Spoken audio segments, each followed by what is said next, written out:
Pa, izborne radnje su zvanično počele 8. januara, međutim, u sklopu Srpske pravoslavne nove godine i priprema toga nije bilo nekih aktivnosti, ali mi smo u sredu, koji to beše datum, 10. skupili potpise, dovoljan broj da predamo listu što se tiče Prigrevice i Apatina i Sonte. Ja ću da kažem za Apatinu. U Apatinu smo, znači, imamo 15 imena.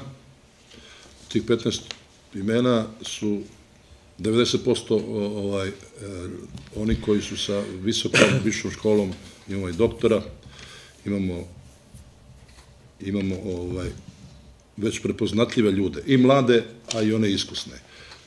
Ja se nadam da će i možda televizija ili radio napraviti neku emisiju političku povodom toga, ako im ne bude zabranjeno. Ako ne bude zabranjeno da prave, ja to otvorno pričam, čini mi se jedini, i možda mi je i neka želja da, kada bi mogao da odlučim da raskinem ugovor sa televizijom Apatin, ne sa ljudima iz televizije Apatin, da, nego sa vlasnikom. Pa zato što imam gomilu podataka koji ja to moram da kažem. A vi da li ćete to pustiti ili nećete, kako hoćete? Naravno da ću pustiti.